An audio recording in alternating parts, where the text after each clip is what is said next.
Warahmatullahi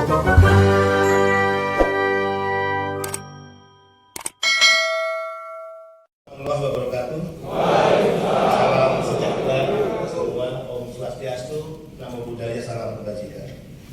Rekan-rekan pekerja migran Indonesia Korea, berbangga spesial hari ini hadir bersama kita orang penting yang meneliti dan merintis karir sebagai aktivis. Yang alhamdulillah Tuhan memberikan jalan berjuang melalui parlemen. Yang kalau kita pressing lewat Google, ketik Mbak Rike dia Pitaloka, seluruh perjalanan dan aktivitasnya bisa kita ikuti. Hari ini beliau hadir untuk bersama-sama dengan kita.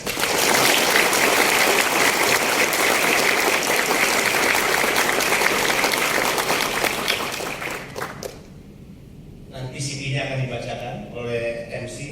Saya membacakan sedikit saja yang terkait dengan perjuangan beliau untuk para pekerja migran Indonesia. Dulu anggota DPR RI pertama di Komisi 9, komisi yang membidangi langsung ketenagakerjaan dan juga membidangi para pekerja migran Indonesia. Beliau pernah ditunjuk sebagai duta buruh migran ILO. Kita berikan aplaus.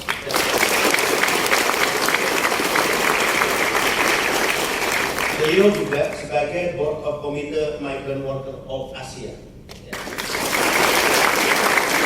Dan di era Mbak Rike di Komisi 9, beliaulah yang ikut menginisiasi dan mempropori lahirnya Undang-Undang 18 tahun 2017. Ini undang-undang yang saya berani mengatakan di setiap tempat, di setiap kesempatan, Indonesia memiliki undang-undang perlindungan kepada pekerja migran Indonesia, sebuah undang-undang yang progresif dan revolusioner.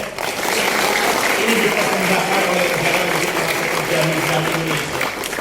Singkat saja, saya membandingkan dengan undang-undang sebelumnya 39/2004.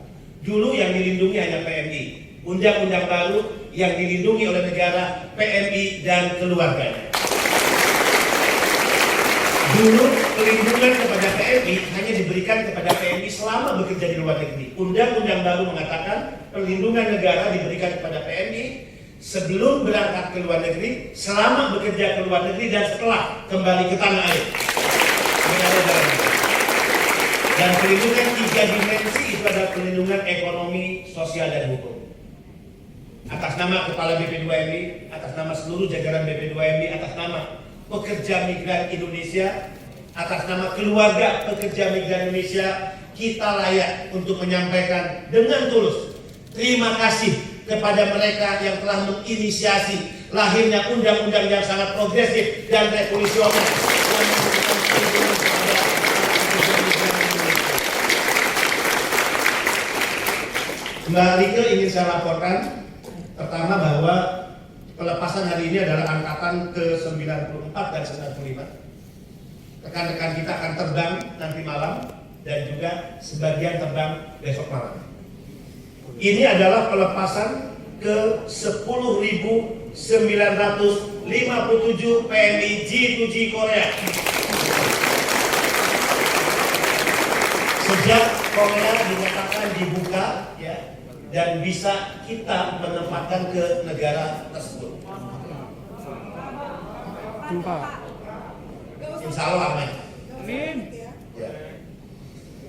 Jadi Korea kita sudah tempatkan sejak Korea dibuka, ya, belum mencapai 1 tahun 10.957. Kemudian kalau total skema G2G, kemudian skema P2P, Mandiri, dan juga skema yang lain, tahun ini kita sudah menempatkan pekerja kita di negara-negara penempatan 163.926 pekerja migran. Tahun 2021 karena situasi Covid kita hanya mampu menempatkan 72.000. Tren cukup baik, situasi Covid semakin melandai, dan kita sudah menempatkan per hari ini 163.928. Artinya target penempatan 150.000 di tahun 2022 sudah terlampaui dengan angka Saya ingin sampaikan kepada Mbak Rike, tadi ada tayangan video di video awal menggambarkan bagaimana potret di belahan dunia yang lain. Mereka anak-anak bangsa yang menjadi korban penempatan tidak resmi, ilegal. Berbagai eksploitasi. Dalam catatan saya selama saya memimpin BP2MI, kurang lebih 1.400 jenazah yang dipulangkan dari negara-negara penempatan. Kurang lebih 3.600 mereka yang sakit dipulangkan dari negara-negara penempatan. Dan kurang lebih 81.000 PMI terkendala yang harus dipulangkan dari negara-negara penempatan. 95% mereka yang tercatat dulunya berangkat tidak resmi. Ini menandakan bahwa apa yang saya sering katakan benar. Kita sedang dalam keadaan darurat penempatan ilegal. Penempatan ilegal yang dikendalikan oleh mafia dan sindikat. Mereka adalah para bandit yang berpesta pora mengambil keuntungan dengan memperdagangkan anak-anak bangsa, saudara-saudara kita. Ini yang kemudian saya serukan. Saatnya negara hadir, negara tidak boleh kalah, dan BP2MI sudah menabuh genderang perang melawan sindikat penempatan ilegal yang tidak boleh di negara yang besar ini, tidak boleh di negara yang religius ini, tidak boleh di negara yang memiliki pemerintahan dan hukum ini. Ada sekelompok orang hanya karena dia memiliki modal kapital, hanya karena dia memiliki uang, seolah-olah dengan uang dan modal kapital dia bisa mengendalikan penempatan pekerja migran dengan cara-cara kotor, dengan cara-cara yang menjijikan, dengan cara-cara yang berpesta pora mengambil keuntungan dari bisnis memperdagangkan anak-anak bangsa. Tidak boleh. Tapi saya sering katakan, menangani ini tidak cukup BP2MI. Kita punya Undang-Undang TPPO nomor 21 tahun 2007. Kita punya Perpres tentang pencegahan tindak pidana perdagangan orang nomor 22 tahun 2021, dan itu mengikat 24 kementerian lembaga. Artinya, kalau negara ini sungguh-sungguh ingin berperang, kalau negara ini benar-benar ingin membela setiap anak bangsa agar tidak menjadi korban penempatan ilegal, perdagangan orang, maka semua kementerian lembaga ini harus dalam gerak juang yang sama, komitmen kepada merah putih yang sama, komitmen kepada republik yang sama, untuk kita tidak bertekuk lutut dan kalah melawan sindikat.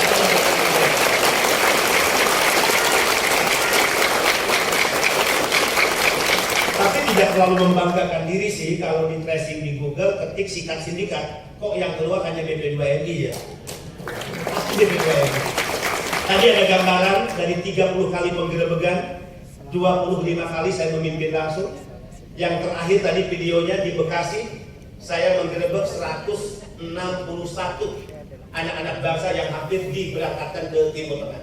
Semua ibu-ibu, semua perempuan. Kalau kita menyebut perempuan, ibu-ibu, mereka adalah orang-orang yang melahirkan kita. Jadi pasti kita tidak akan pernah ikhlas, tidak akan pernah ridho ibu-ibu kita, perempuan kita diperdagangkan oleh para bandit-bandit dan sindikat penempatan ilegal. Sehingga apa yang harus dilakukan negara hari ini? Tadi membangun sebuah komitmen pada merah putih dan republik yang sungguh-sungguh. 2, kolaborasi dengan berbagai pihak, karena ini tanggung jawab bersama. Ketiga, merumuskan berbagai regulasi yang membumi dan berpihak kepada pekerja migran dan keluarga. 4, kebijakan-kebijakan yang langsung bisa dirasakan oleh para pekerja migran Indonesia. Saya ingin laporkan kepada Mbak Rike, dulu mungkin penempatan-penempatan, pelepasan-pelepasan G2G seperti ini tidak terlalu heboh, tidak terpublikasi, dan banyak orang juga yang nggak tahu. Dan bahkan Mbak Rike, mereka ini dikutip dulu. Untuk prelim 5 hari mereka harus bayar kan? Ya, untuk biaya nginap, biaya makan minum. Untuk pelepasan 2 hari seperti ini, walaupun bukan di hotel bintang 4 dulu, mereka juga dikutip biaya, betul kan? Sekarang saya berpikir, negara tidak boleh berperilaku seperti swasta. Kalau negara berperilaku seperti swasta, jangan ada negara ini serahkan semua beban pada swasta. Kalau swasta mengutip, dia wajar karena dia bisnis. Walaupun negara punya tanggung jawab mengawasi biaya yang dikeluarkan oleh PMI yang dikutip oleh swasta, wajar sesuai ketentuan atau tidak. Tapi kalau negara mengutip kepada pekerja yang diberangkatkan oleh G2G, itu aneh, bin ajaib. Negara tidak boleh berperilaku seperti swasta, tapi negara harus bersaing dengan swasta untuk memberikan pelayanan yang lebih baik. Negara tidak boleh kalah melawan swasta. Sehingga G2G di era ini adalah G2G yang 5 hari prelim biayanya ditanggung oleh negara. Sehingga pelepasan G2G 2 malam, saudara-saudara nginap di hotel bintang 4 ini, saudara-saudara ditanggung oleh negara dan tidak mengeluarkan biaya. Kemudian Presiden menekankan tentang perlindungan, tentang pelayanan, tentang perlakuan hormat. Sekarang rakyat sudah tahu dan saya sering mengkampanyekan itu. Dulu pandangan orang negatif, destruktif memandang PMI atau TKI seolah-olah pekerja rendah, seolah-olah orang yang selalu membuat masalah. Saya katakan tidak. Yang bermasalah tentang eksploitasi justru yang dialami oleh penempatan ilegal. Disitulah negara harus hadir. Tapi mereka yang ditempatkan secara resmi, mereka yang telah mengikuti pelatihan, pendidikan, memiliki kompetensi dibuktikan dengan sertifikasi, memiliki keahlian, keterampilan, kemampuan berbahasa seperti kalian. Kalian adalah orang-orang penting bagi negara, penyumbang devisa terbesar bagi negara. 159,6 triliun sumbangan TNI pada negara ini sangat-sangat luar biasa dan sangat berarti bagi negara ini. Sehingga saya katakan, sehingga selalu saya ajak mindset cara berpikir negara, aparatur. Kalau Anda tidak pernah menghormati PMI, tidak pernah mengetahui begitu pentingnya sumbangan devisa PMI kepada negara ini, lalu bagaimana Anda memiliki respek dan penghormatan kepada PMI? Hari ini harus dibangun mindset dan cara berpikir baru para penyelenggara negara. PMI adalah orang penting, penyumbang devisa terbesar kedua bagi negara, dan karena itu negara terbantu secara ekonomi, maka negara wajib berterima kasih kepada para pekerja. Bahkan saya berani mengatakan negara ini berhutang besar kepada pekerja migran Indonesia. Saya berani mengatakan itu. Dan saya telah menyiapkan diri dengan jabatan yang pasti terbatas karena jabatan politik. Saya hanya ingin mengambil bagian di usia jabatan saya yang pasti terbatas untuk membayar hutang negara kepada para pekerja migran Indonesia. Kalau kesadaran ideologis penyelenggara negara memahami PMI orang penting, penyumbang devisa, maka pasti regulasi yang dikeluarkan adalah regulasi yang membumi dan berpihak. Kebijakannya pasti yang dirasakan langsung oleh pekerja. Apa perintah Presiden?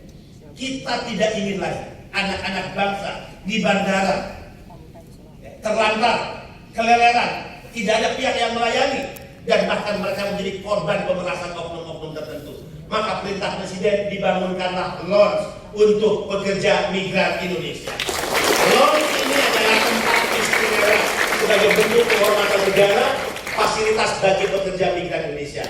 Ada kabar baru nih Mbak Dike. Kalau lounge tahun kemarin kita bangun di Bandara Soekarno-Hatta, tahun ini kita bangun tambahannya di 5 bandara di Indonesia. Mataram, Semarang, Denpasar Bali, Kuala Lumpur Medan, dan Juanda Surabaya. Lounge untuk pekerja migran Indonesia. Menunggu jam keberangkatan yang mungkin lama, ketika akan berangkat, Mas juga begitu, ya, gunakan kesempatan ini. Saya selalu mengajarkan Mbak Ike kepada para pekerja migran Indonesia. Ya. Saya bermimpi melepas pekerja migran kayak melepas kontingen Olimpiade. Kalau Olimpiade dia bertarung di event olahraga dilepas oleh negara. Kalau pekerja migran bertarung dalam kompetisi global merebut peluang kerja di luar negeri. Nggak perlu malu menjadi PMI ini profesi kehormatan kebanggaan. Karena itulah negara menganggap kalian orang penting bagi negara. Negara terbantu dengan kontribusi pekerja migran. Sehingga saran saya, berangkat dengan kepala tegak dan kembali ke tanah air dengan membusungkan dada. Itulah jiwa pekerja migran Indonesia. Terima kasih. Cukup ya, seperti ini apa yang dilakukan Mbak Gita dan suaminya, dan apa yang dilakukan setelah ini urusan mereka berdua. Ya, kita tidak tahu. Terima kasih.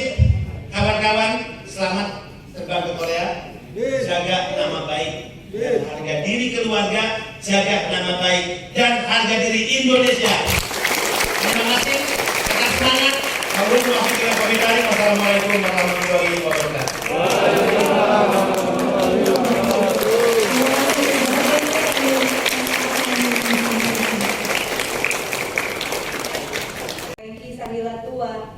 Dan saya dipercaya menjadi duta buruh migran ILO, lalu kemudian juga mendapatkan amanah menjadi Board of Committee Migrant Worker di Asia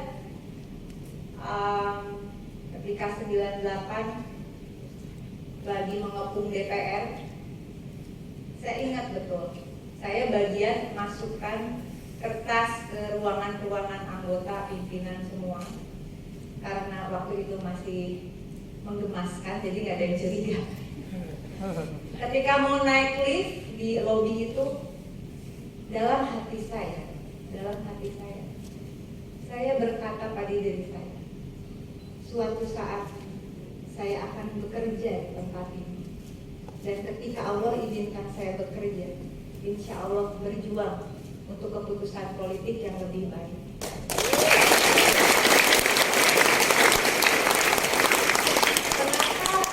Saya berpikir seperti itu. Adik-adikku, para pekerja migran, anak-anakku, para pekerja migran yang luar biasa. Tadi disebutkan CV saya. Terima kasih, tapi saya kira yang lebih berharga adalah CV perjalanan hidup saya sebagai anak orang dari keluarga miskin. Orang yang berdiri di depan kalian adalah anak dari keluarga miskin dan tidak mampu. Ibu saya meninggal sakit, itu tentu sudah keputusan Allah, tapi kami tidak bisa membawa almarhumah ibu berobat dengan baik. Saya datang dari kampung, SD, SMP, SMA saya di Garut. Ada yang orang Garut? Wah, pantesan Indo ya, incu domba ya kamu. Paham saya. Ya. Jadi ibu saya, orang tua saya tidak mampu, tapi mereka bilang semiskin apapun jangan pernah berhenti sekolah. Mengejar jabatan ada akhirnya, mengejar materi ada habisnya. Mengejar ilmu pengetahuan tidak akan ada habis. Dan pekerjaan kalian itu adalah ilmu pengetahuan yang insya Allah membawa berkah setidaknya untuk diri dan keluarga kalian.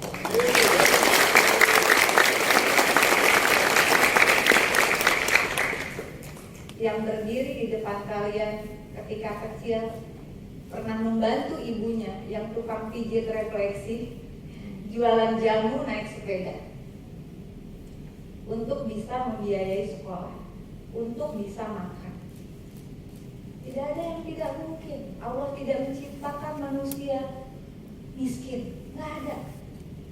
Yang terjadi adalah kemiskinan, yang terjadi adalah tidak ada aksesnya negara, yang terjadi adalah hal-hal penting yang disampaikan oleh Bung Denny, sahabat saya tadi.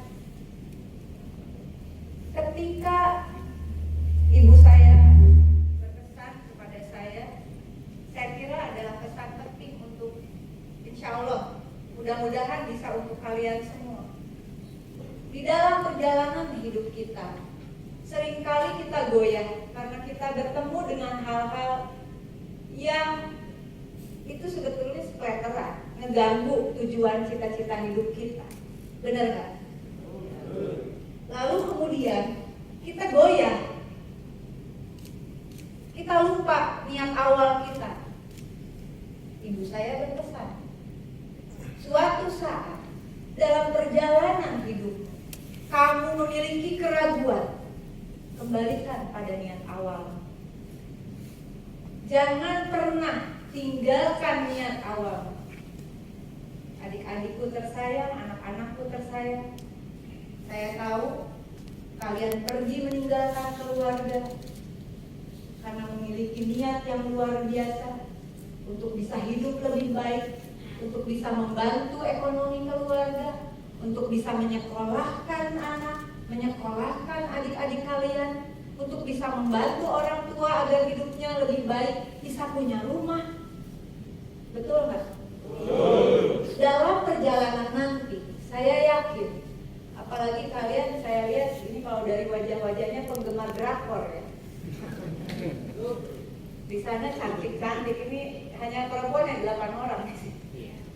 Jangan sampai goyah ya. Mana yang udah punya istri? Angkat tangan.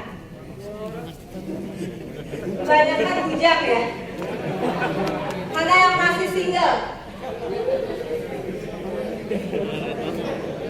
Saya juga angkat tangan. Pada saat kalian dalam pekerjaan nanti di Korea menemukan hal-hal yang membuat kalian goyah, berzikirlah sejenak, diam aja sejenak. 3 kali tadi zikir seperti yang kita lakukan, lalu kita bermunajat, hasbunallah, supaya Allah mengingatkan kita, Tuhan mengingatkan kita. Sebetulnya ngapain sih jauh-jauh ke Korea? Bener nggak? Tadi pesan yang luar biasa, ingat orang tua di tanah air. Kita bisa berada pada posisi hidup yang lebih baik saat ini. Jangan GR. Belum tentu karena perjuangan kita. Bisa jadi itu karena pengorbanan dan doa orang tua kita. Betul? Jangan lupa kirim doa untuk orang tua kita. Jangan lupa, jangan putus komunikasi dengan orang tua kalian. Orang tua adalah penjaga jiwa kita agar tidak sesat. Pesan orang tua saya yang tidak bisa memberikan harta kepada anak-anaknya, hanya bisa memberikan semangat, bisa memberikan motivasi. Ini penting sekali. Dimanapun nanti kamu berada, dimanapun nanti kamu bekerja, jangan tujuanmu adalah uang. Tujuanmu bukan uang. Tujuanmu adalah hidup yang berkah. Orang yang paling miskin itu anak-anakku tersayang, kata almarhum ayah saya. Bukan orang yang miskin harta, tetapi orang yang kehilangan jati diri. Itu penting sekali. Ternyata dalam perjalanan hidup saya, apalagi katanya si Oneng ini jadi pejabat sekarang, bukan tidak ada godaan untuk hal-hal yang tidak baik, karena DPR RI itu juga bagian dari keputusan ribuan triliun uang rakyat. 150 dari PMI, sekarang berapa? 159,6 triliun. Dan di sana ada keringat, ada air mata, bahkan ada nyawa. Dari 2.500 triliun kas negara yang bernama APBN, di situ ada darah, ada keringat, ada air mata pekerja migran. 159,2 triliun. Kalian yang sudah menggaji kamu, menggaji saya, menggaji Pak Beni dan teman-teman semua. Karena itu saya kira perjuangan ini adalah perjuangan yang harus Pak Beni, terima kasih mengingatkan saya kembali. Setelah saya memperjuangkan, jadi saya masuk DPR karena kampung saya juga salah satu pengirim TKI.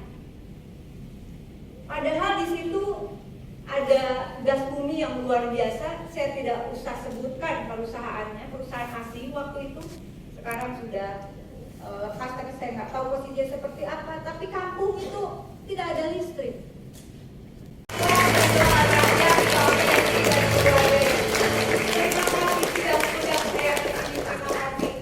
Insya Allah menjadi energi bersama.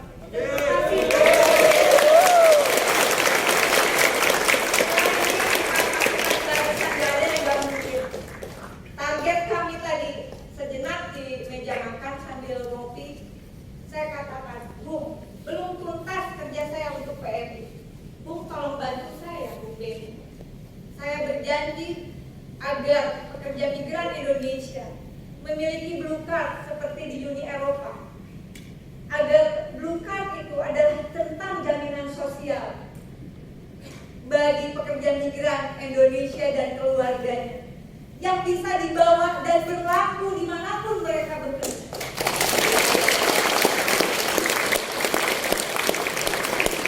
Kita coba dengan Korea Selatan, insya Allah bisa. Kita coba dengan BPJS dan Badan Jaminan Sosial Korea Selatan.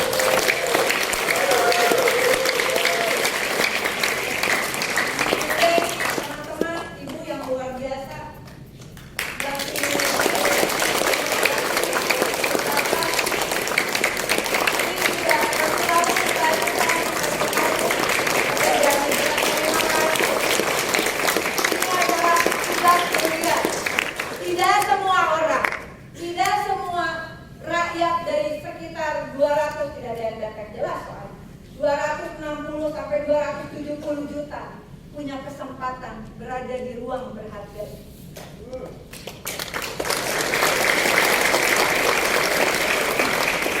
Kita adalah manusia-manusia yang dipilih Tuhan. Kita adalah warrior of republic. Kita adalah pejuang republik. Bukan hanya kami yang pejabat negara, tapi kalian adalah pejuang republik.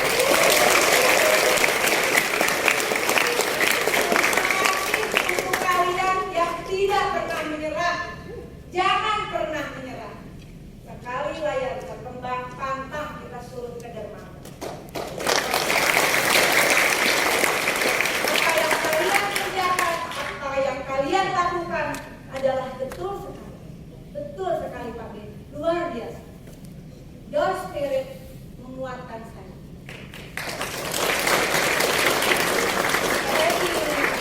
Saya nggak suka disebut sebagai pahlawan. Biasanya pahlawan itu mati, lalu dijadiin pahlawan, enggak.